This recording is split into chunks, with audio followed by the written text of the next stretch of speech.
Bismillahirrahmanirrahim. Assalamualaikum warahmatullahi wabarakatuh. Baiklah, di kesempatan kali ini kami kelompok 3 ingin menjelaskan materi tentang pengertian hadis dan kegunaannya dalam studi Islam. Nah, sebelum masuk ke materi, saya akan memperkenalkan anggota kelompok, yaitu beranggotakan saya sendiri, Syafira Fadensari, sebagai pemateri pertama, Siti Nur Alisa sebagai pemateri kedua, dan Wiwit Adelia sebagai pemateri ketiga. Nah, langsung saja. Yang pertama, saya akan menjelaskan pengertian hadis dan as-sunnah. Pengertian hadis adalah hal yang wajib diikuti dalam risalah Islam. Sebagian besar diriwayatkan secara lisan oleh sahabat kepada generasi penerus mereka atau tabi'in atau kepada sesama sahabat. Nah, kata hadis atau al-hadis menurut bahasa sesuatu hal yang baru, lawan dari sesuatu hal yang lama. Di samping itu, kata ini juga mengandung arti qoribun, yaitu dekat. Kata qoribun yaitu sesuatu yang dekat yang belum lama terjadi, dan juga berarti berita, yaitu sesuatu yang dipercakapkan dan dipindahkan dari seseorang kepada orang lain. Nah, secara terminologi, para ahli memberikan definisi yang berbeda-beda sesuai dengan latar belakang dan tujuannya masing-masing. Pengertian ulama usul fikih berbeda yang dimaksud oleh ulama hadis dan fikih. Hal itu akan tampak apabila diselusuri di kajian-kajian yang mereka lakukan berkenaan dengan hadis Nabi. Nah, yang pertama, menurut ulama hadis atau muhaddisun, bahasa segala sesuatu dari Nabi Shallallahu Alaihi Wasallam dari kapasitas beliau sebagai imam yang memberi petunjuk, memberi nasihat, sebagai suri tauladan, dan sebagai penuntun, sehingga mereka mengambil segala sesuatu yang berkenaan dengan Nabi Muhammad Shallallahu Alaihi Wasallam, baik berupa tingkah laku, ciri fisik, perbuatan, sabda, dan pembawaannya, baik membawa konsekuensi hukum syarak maupun tidak.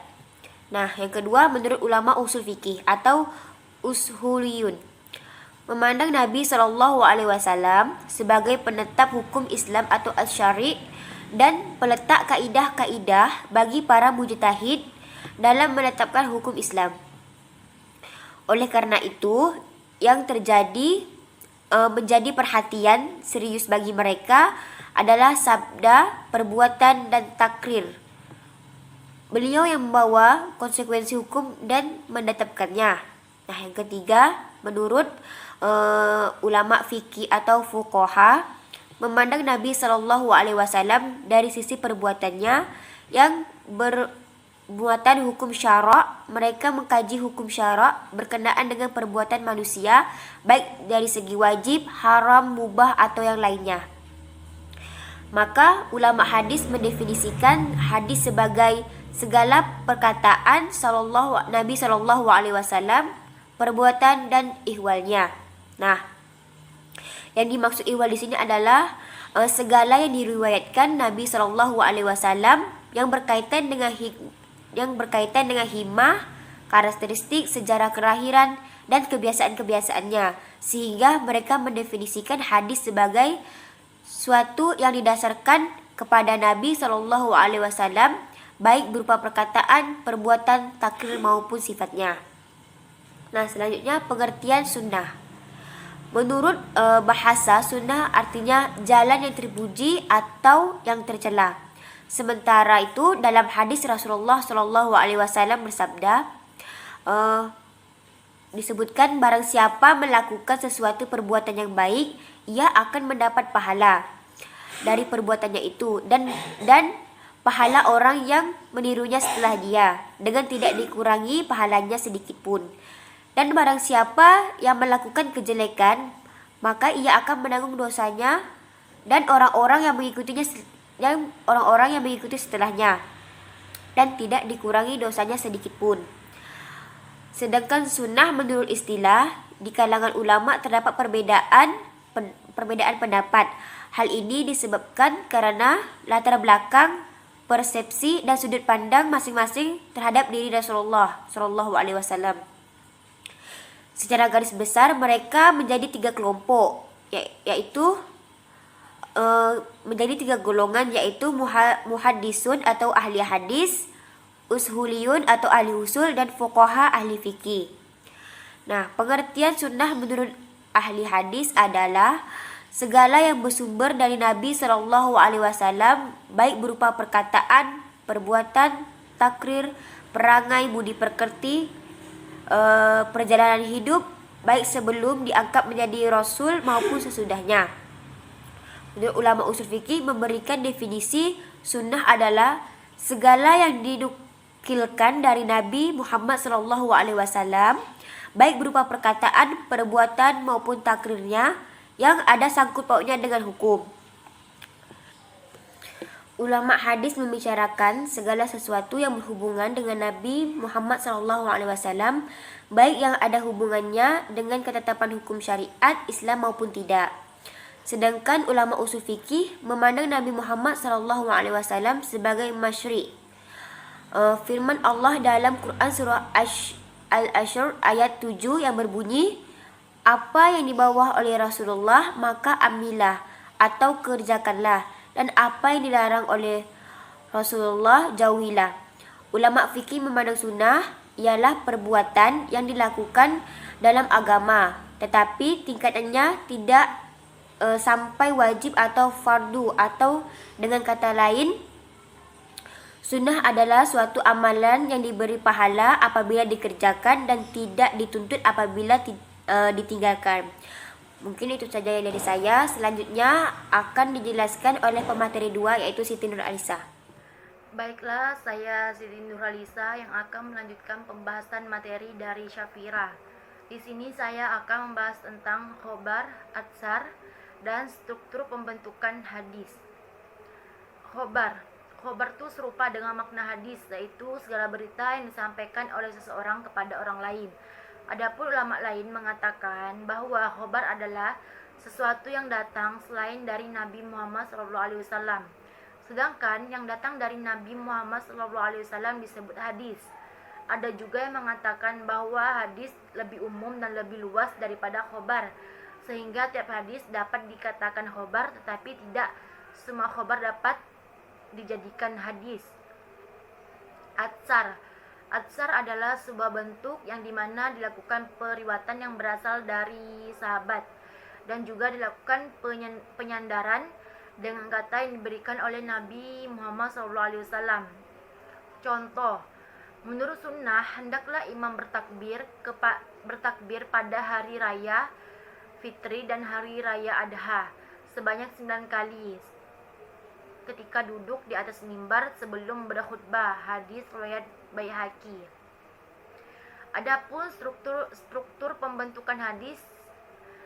Struktur pembentukan hadis ada 3. Yang pertama sanad. Sanad secara bahasa berarti sandaran, atau bisa juga didefinisikan para periwayat hadis yang menyampaikan hadis kepada kita. Dengan kata lain, sanad adalah orang-orang yang meriwayatkan hadis dari tingkatan sahabat hingga hadis itu sampai kepada kita. Adapun contoh sanad dalam hadis yang dituliskan dalam kitab hadis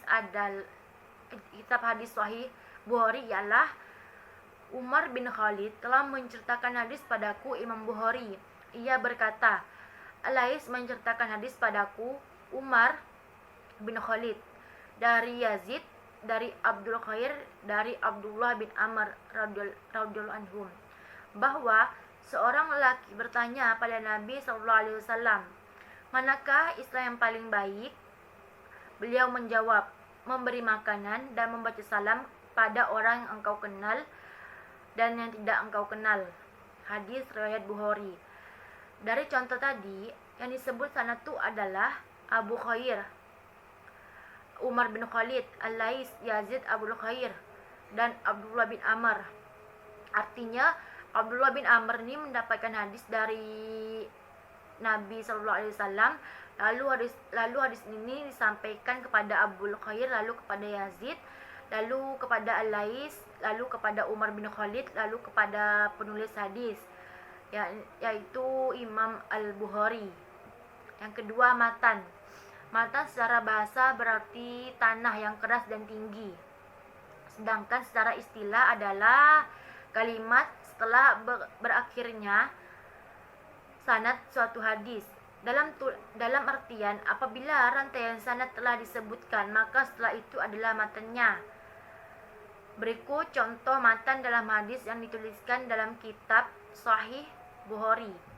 Telah menceritakan kepada kami Abdullah bin Muhammad Al-Musnadi. Dia berkata, telah menceritakan kepada kami Abu Rauh Al-Harami bin Umarah berkata, telah menceritakan kepada kami Syu'bah dari Wakid bin Muhammad berkata, aku mendengar bapakku menceritakan dari Ibnu Umar bahwa Rasulullah SAW, aku diperintahkan untuk memerangi manusia hingga mereka bersaksi tidak ada ilah kecuali Allah dan bahwa sungguhnya Muhammad adalah utusan Allah, menegakkan solat, menunaikan zakat. Jika mereka lakukan yang demikian, maka mereka telah memelihara darah dan harta mereka dariku kecuali dengan hak Islam dan perhitungan mereka pada Allah. Hadis riwayat Bukhari. Yang ketiga, rawi. Rawi adalah penyampaian hadis atau periwayat hadis, baik itu meriwayatkan melalui lisan maupun tulisan yang ia dengar langsung dari gurunya. Mungkin sekian yang dapat saya sampaikan. Selanjutnya dilanjutkan oleh Wiwit Adelia. Baiklah, saya Wiwit Adelia yang akan melanjutkan pembahasan materi dari Siti Nuralisa. Di sini saya akan membahas tentang urgensi. Urgensi dalam hadis Nabi, baik dalam studi Islam dan implementasi ajarannya, bukanlah hal yang asing lagi bagi kaum muslimin umumnya, apalagi bagi kalangan ulama. Hal ini mengingatkan hadis menempati posisi sebagai sumber hukum dalam sistem hukum Islam, yaitu Al-Tasri dan Al-Islami setelah Al-Quran. Referensi kedua setelah Al-Quran, hadis membentuk hubungan simbiosis mutualisme dengan Al-Quran sebagai teks netral dalam peradaban Islam. Bukan hanya untuk tataran normatif atau teoritis, namun juga terimplementasikan dalam konsensus. Dialektika, keilmuan, dan praktek keberagaman umat Islam seluruh dunia sepanjang sejarahnya bersama Al-Quran hadis merupakan sumber mata air yang menghidupkan peradaban Islam, yaitu menjadikan inspirasi dan referensi bagi kaum muslimin dalam kehidupan kita sehari-hari. Mengingat strategis posisi hadis urgensi ini, maka ulama hadis memberikan perhatian serius dalam membentuk, menghafal Al-Quran, mendokumentasikan dalam kitab dan mempublikasikannya, menjabarkan cabang-cabang keilmuannya, serta meletakkan kaidah-kaidah dan metodologi khusus untuk menjaga hadis dari kekeliruan serta kesalahan dalam periwayatan dan melakukan riset-riset untuk meneliti validitas hadis. Nah, dalam konteks ini, para ulama hadis secara khusus itu mengambil tanggung jawab utama dan peran penting dalam al-riwayah dan al-dirayah dari zaman ke zaman. Nah, mereka ini berupaya untuk menjaga otentisitas hadis dan mengeksplorasi makna dan kandungan hukum dan hikmahnya. Nah, di sini dalam sejarah periwayatan hadis muncullah permasalahan. Permasalahan ini bisa disebut dengan tadlis yang dinilai mempengaruhi status validitas hadis. Tadlis ini terjadi ketika seorang perawai yang memiliki guru hadis yang pernah ditemui atau didengar darinya sejumlah hadis, kemudian dia meriwayatkan hadis tersebut. Setelah dia meriwayatkan hadis tersebut, hadis itu yang tidak pernah didengarnya langsung dari guru tersebut dengan menggunakan lambang periwayatan yang disebut dengan sikhah atau al-tahdid. yang berkonotasi atau berkesan yumham dia mendengar langsung, bisa disebut dengan sama darinya seperti ankala, ana, dan lain-lain. Nah, di kalangan ulama hadis ini terdapat perbedaan pendapat mengenai diterimanya atau ditolaknya validitas hadis dari riwayat para mudalisun tersebut. Menurut Mahmud Al-Tahan, ada dua pendapat di sini yang populer, yaitu kelompok ulama yang menolak hadis dari perawi mudalis secara mutlak karena perbuatan hadis itu sendiri merupakan zar, yaitu bernilai negatif bagi kredibilitas perawi, dan yang kedua yaitu pendapat yang merinci jika disertai pernyataan eksplisit dari perawi mudalis bahwa dia mendengar atau al-sama suatu riwayat, maka hadis tersebut diakui validitasnya. Jika tidak jelas seperti menggunakan istilah an, maka hadisnya tersebut tertolak. Baiklah, mungkin hanya